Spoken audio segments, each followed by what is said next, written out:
Good day everyone. I have something really cool to show you today. This is a Shack Portavision 5-inch CRT color television. I've actually had this for a few months. I bought this back in the beginning of summer. I was walking home from work and I came across a yard sale and I decided to take a look around and I found this. And of course I just had to have this, and I asked them how much they wanted for it, and they told me to make them an offer, and I offered them $10 and they said sure. So yeah, I got this for $10, and really cool, 5-inch CRT TVs, black and white ones are really common. Color ones, not so much. Sony made one back in, I think, the 90s. It was the Sony Mega Watchman. I'll put the correct model number at the bottom. But yeah, that was a 5-inch color CRT TV. And back in the 80s, I know Sony made a couple of 5-inch Trinitron CRT TVs using the Trinitron tube. And they're beautiful and very collectible now. But I never knew Radio Shack sold these. But indeed they did. Anyway, yeah, I got this in the box, mint. It works absolutely perfect, and it comes with, I think, everything that it came with new. So this is almost new in the box. The box is in horrible shape. Someone put masking tape all over it for some reason. But everything inside is absolutely mint. This was a Canadian market unit, because it's got English and French on it. And it's got the Canadian spelling of color. So yeah, this was made around 1998. That's when this was made. So it's actually pretty recent for a product like this. So let's open it up.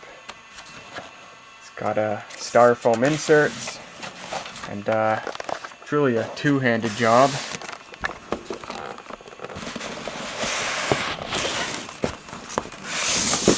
Alright. So the whole thing just comes out. So up at the top, what do we have? Well, I'm not sure if it actually came with these. And again, it's got the space for them to go, so probably. But it came with a coax cable, which has a little adapter that lets you plug into the external antenna jack on the TV, which is a 3.5mm jack, which is pretty common for small portable TVs. And oh, it's got this thing on it to let you screw into another cable. So there's that. Came with the AC adapter. This thing runs on 12 volts DC, or it can take batteries. That's pretty cool. So it's got the AC adapter here. Radio Shack Portavision. Output is 13.5 volts, 1.3 amps, center positive. So yeah, any old 12 volt power supply with the standard center positive barrel connector will work on this. So you can use it in your car and stuff. Pretty cool. And check this out, the original owner's manual in English and French. And yeah, that's pretty neat.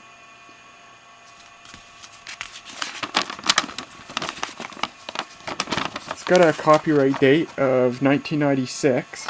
But the TV itself does have a sticker on it with a date of manufacture. If I remember right, it's May 1998. So let's take a look at the TV itself. Oh, here it is. It's actually pretty heavy for its size.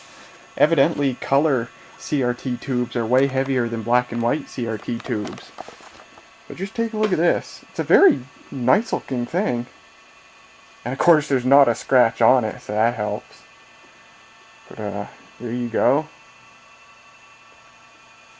So, let's take a look at what we have here. It's a standard cheap shadow mask tube. It's a pretty cheap CRT. The contrast isn't very good. The color is excellent. Very bright, vibrant colors. But the contrast is pretty poor. And the horizontal resolution is atrocious. I was actually able to count by hand. It's about 200 lines of resolution.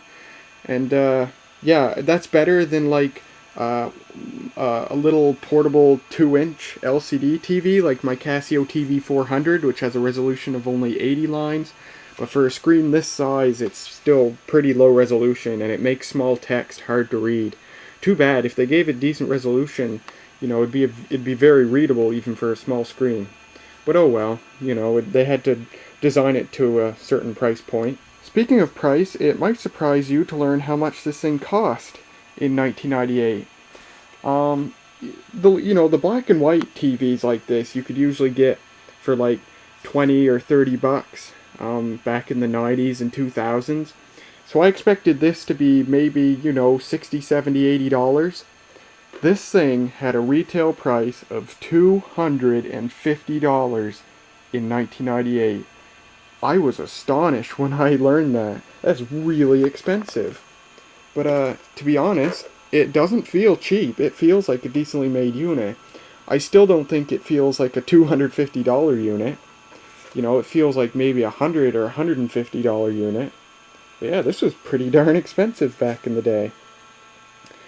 So what do we got here? Radio Shack Portavision. Interesting, they use the old Radio Shack logo, which I'm pretty sure by 1998 was replaced with the new logo with the modern font, but whatever.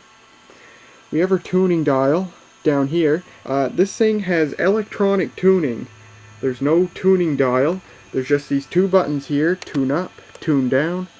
And when you do that, it automatically scans and stops when it hits a channel.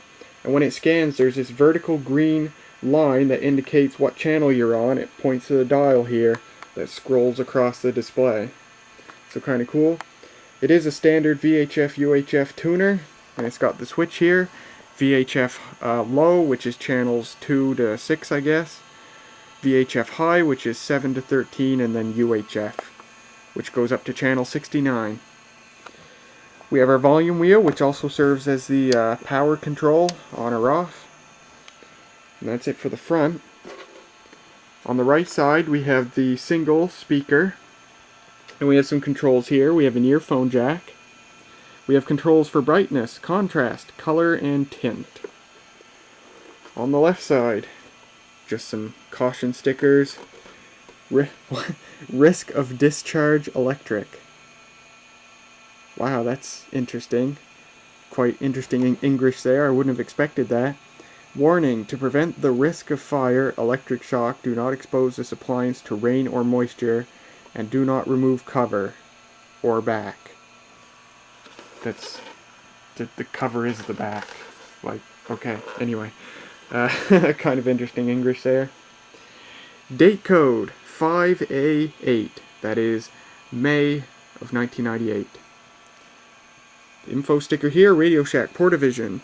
This is the model 16-125A, 5-inch color TV / monitor. Frequency range, VHF channel 2 to 13, UHF channel 14 to 69. Power source, DC 12 volts, which includes 9 D batteries. So not 8, which would give you 12 volts, they give you space to put 9, which would give you 13.5, fair enough. And it also says DC 12 volts, car battery, or AC adapter. And this was made in Malaysia. Intertan Canada, that was the name for Tandy Corporation. Outside the United States, Intertan, including in Canada. Registered trademark of Tandy Corporation. So yeah, pretty interesting. Now the battery compartment's on the bottom here. And it's kind of interesting. It's actually not a real battery compartment.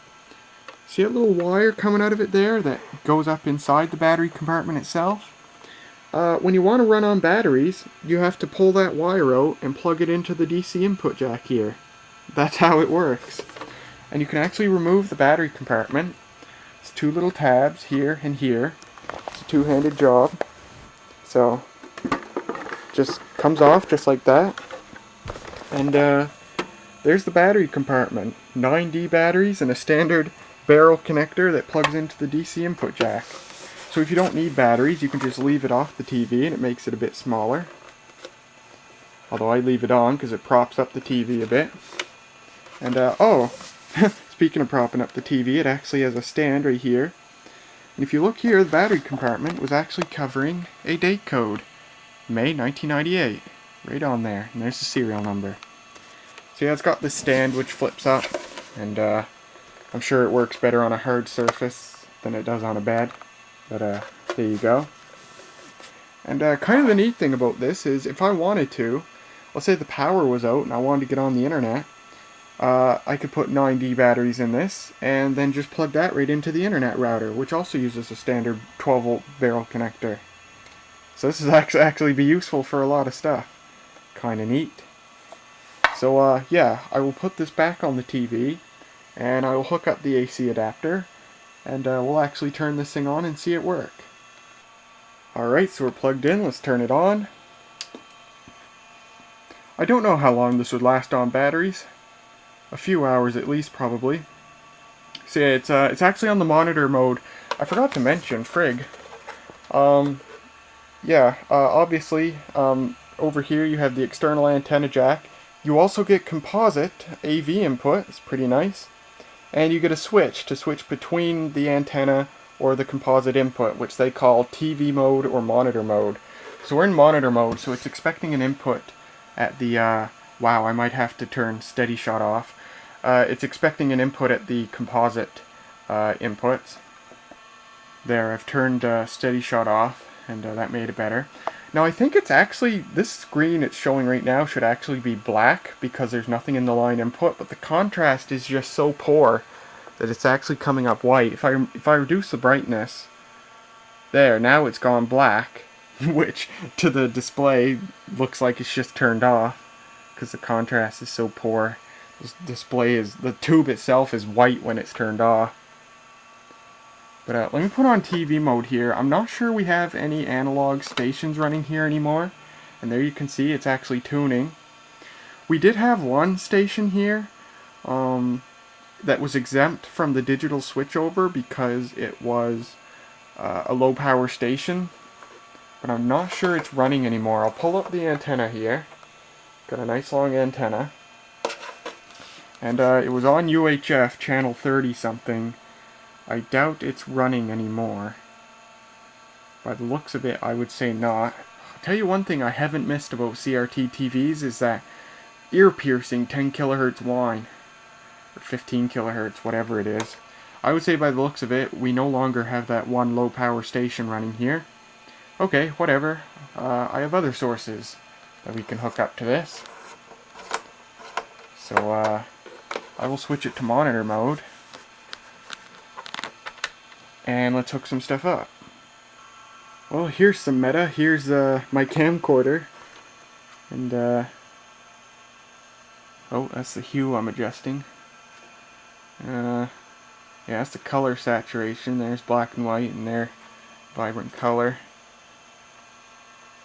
Yeah, you have to turn the contrast. The way this TV handles contrast just isn't very good, just because the phosphor itself is white when it's unlit.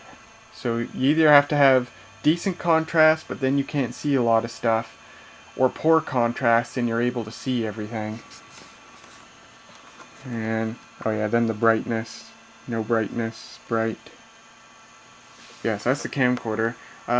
Let's grab my DVD player and hook up to this and see how it looks. Alright, DVD player is hooked up. There's the idle screen, how that looks. And you can see, you can clearly see the pixels that make up the horizontal resolution. Even from back here, I can make out the individual pixels. Not very high resolution. But in keeping with the spirit, I have Christmas with the Simpsons here, which includes the very first episode of The Simpsons. Simpsons roasting on an open fire. A timeless classic.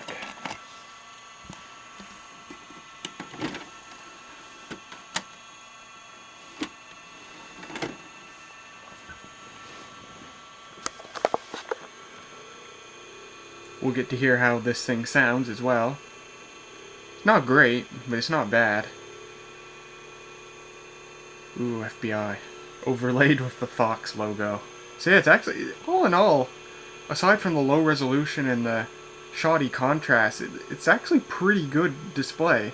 It's clear, and the color is excellent. Any sound? Evidently not.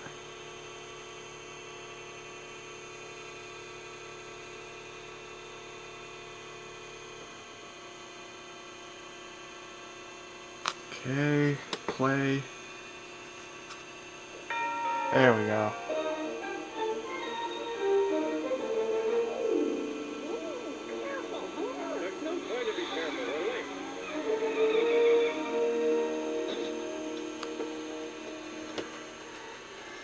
See if I can get the picture to look a bit better here. Hey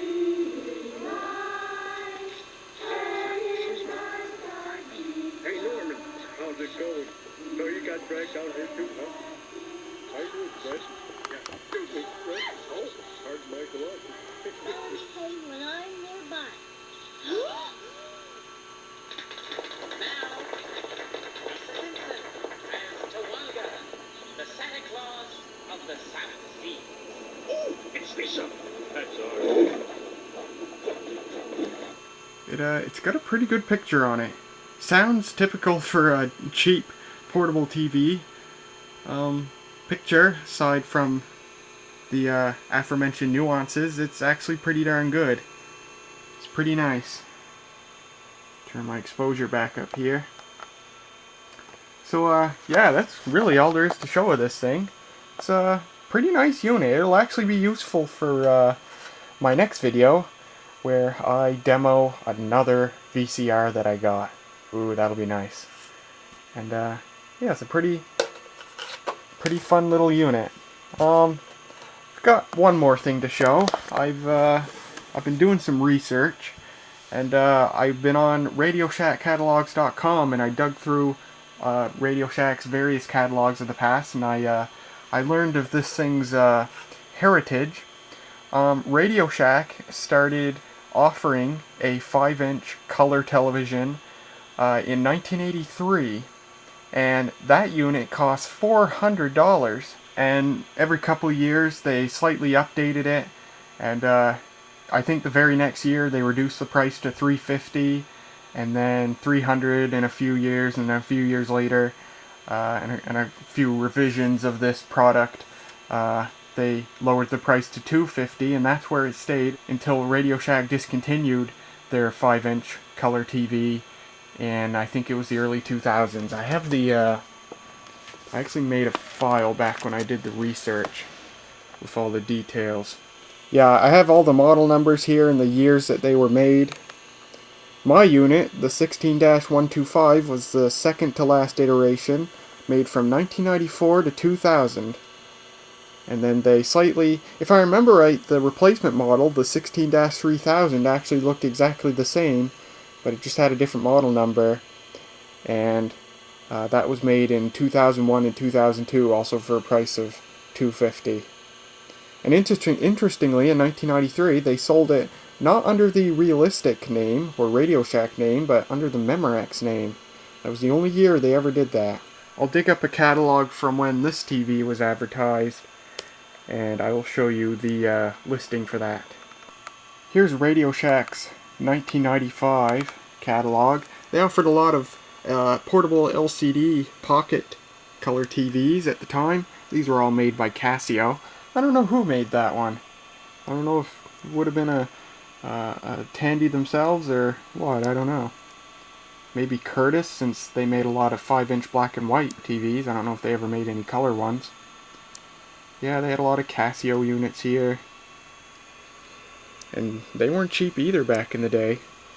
$120 just got you a dinky little 1.6 screen. $200 for a 2.5. $250 for a 2.5 active matrix. And I forget what, I think the next page was page 93, I think.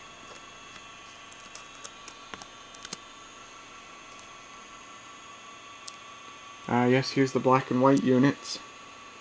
Even they weren't cheap. They were $100 back in the day. I remember in 2005 or 6, I got a 5-inch black and white Curtis, and that was only $30 of the Sears Wish Book. There's a 9-inch color for $300. Ah, here we go. There's this, my unit here, 16-125, $250.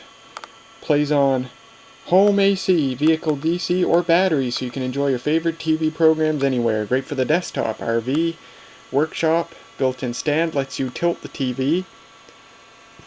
AV inputs make it ideal for use as a monitor for a camcorder or portable VCR. Telescoping antenna, earphone jack for private listening. Includes UL listed AC and 12 volt DC adapters. Operates on 9D batteries extra. So apparently this actually was supposed to come with a cigarette lighter adapter, but I didn't get that, but I have a couple already anyway. And here's an equivalent unit that they offered 10 years earlier in 1985. It was new for 85. 5.5 inch AC/DC color TV video monitor. Pretty cool looking unit. 21% more viewing area than 5-inch sets. Works on AC, 12 volt DC or batteries. And pretty much all the same stuff. It had an AV input, composite. Oh, even that had an automatic. Wait. Oh no, it had manual tuning, but it had an automatic fine tuner. This one took 10 D batteries. Model 16-107 for $320. Well, there you go, guys. I hope you enjoyed a look at this cool portable TV. And I will see you in the next video.